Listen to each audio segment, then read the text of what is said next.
Welcome dear students to another very important topic related to the chapter chemical bonding, and that is what is the concept of the bond order. Dear students, bond order is defined as the number of bonds between two atoms in a molecule or ion. So basically bond order is simply the number of bonds which are present between the two atoms. For example, in case of this acetylene molecule, you can see that there is single bond between carbon and hydrogen. So bond order of this bond will be 1 as there is a single bond. While the bond order of the bond between two carbon atoms, that will be 3. It has 3 bonds, out of which one is the sigma bond and 2 are the pi bonds.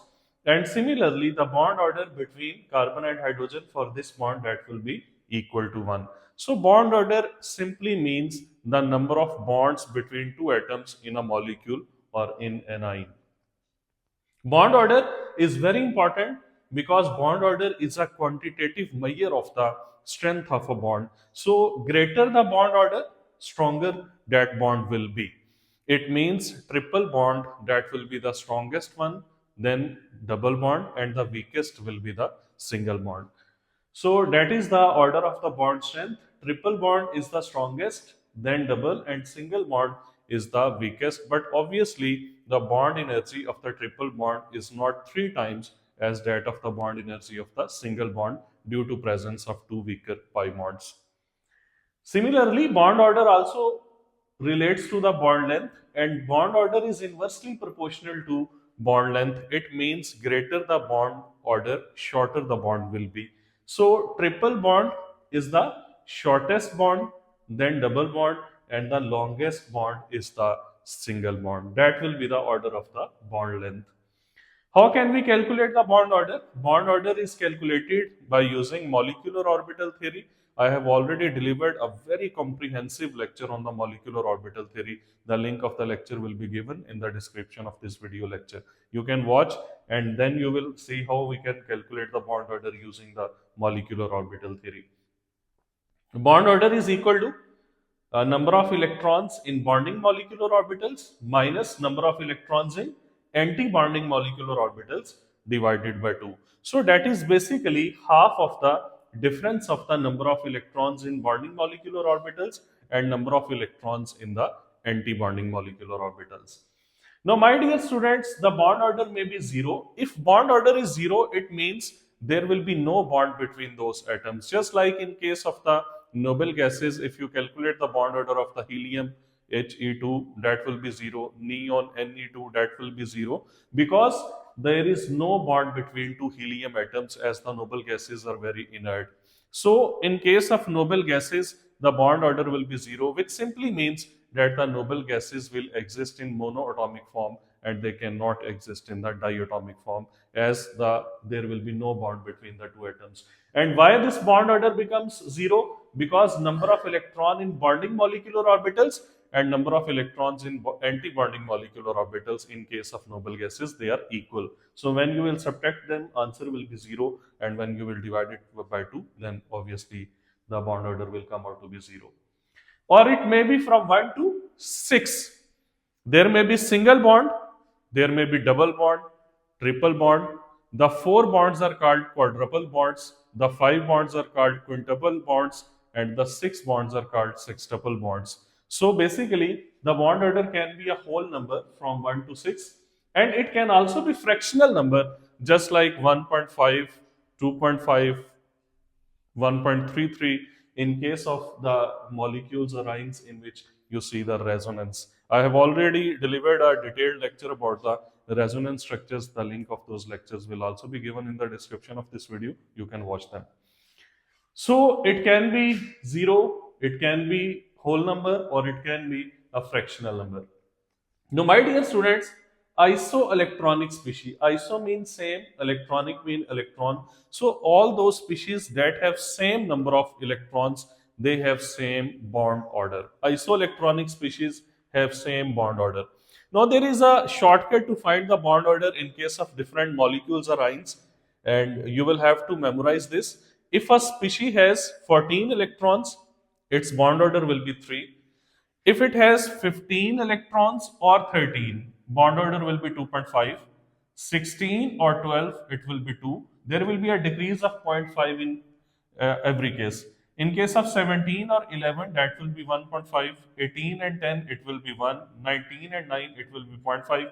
And if a molecule or ion has 20 electrons or 8 electrons in it, then the bond order will be 0. Now let us see some examples of that case. For example, I say N2 molecule.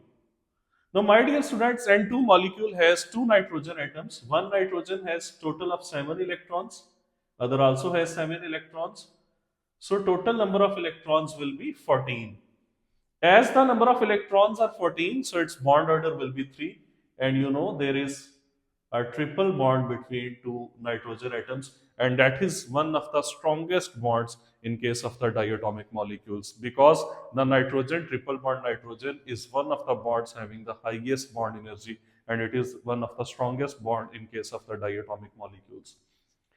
Similarly, if we see oxygen, one oxygen has 8 electron, other also has 8 electrons, so total will be 16. It means its bond order should be 2, and you know there is double bond between two oxygen atoms. But in case of oxygen minus 1, in molecular orbital theory, you see O2 minus 1. O2 minus 1 minus 1 simply means add 1 electron. O2 has 16 electrons, O2 minus 1 will be having 17 electrons. If it is having 17 electrons, it means its bond order will be 1.5. There will be a bond which will be stronger than a single bond but weaker than a double bond, and its bond order will be 1.5. In case of O2 minus 2, no, again one electron is added, total electrons will be 18. So in case of 18 electrons, its bond order will be 1. Similarly, if we have O2 plus 1. Now, my dear students, oxygen has 16 electrons, plus 1 mean remove 1 electron. So, it will be having 15 electrons, and its bond order will be 2.5. If it is O2 plus 2, obviously one more electron will be removed. It will be having 14 electrons, so its bond order will be 3. Now, dear students, the O2 plus 2 and N2, they are basically isoelectronic species, both having total of the 14 electrons. As they are isoelectronic, so their bond order will also be same, and the bond order of both of these species, that will be 3. Now let us see some other examples like neon, Ne2. Now neon has 10 electrons, and two neon atoms will be having total of 20 electrons, and when there are 20 electrons, the bond order should be equal to 0. Similarly, we have beryllium, Be2. Now my dear students, one beryllium atom has 4 electrons, so 2 will be having 8 electrons, and again the bond order will be 0. It means the neon and beryllium, they cannot exist in the form of the diatomic molecules, because there will be no bond between the two atoms of neon or two atoms of the beryllium, as their bond order is 0, because of the same number of electrons in bonding and anti-bonding molecular orbitals. Now similarly, if we say fluorine, F2, one fluorine atom has 9 electrons, so 2 will be having 18 electrons, and bond order will be 1, and you know there is a single bond between the two fluorine atoms. Now what's about carbon? Carbon C2. One carbon atom has 6 electrons, other has 6 electrons, so total will be 12 electrons. In case of 12 electrons, the bond order will be equal to 0. Bond order will be equal to 2. So in this way, if any molecule or ion comes in your paper, you can simply find the total number of electrons in that ion or in that molecule, and by using this simple trick, you can calculate the bond order of that ion or molecule. So this was all about the bond order. Next time we will come up with some new lecture. Till then, take care.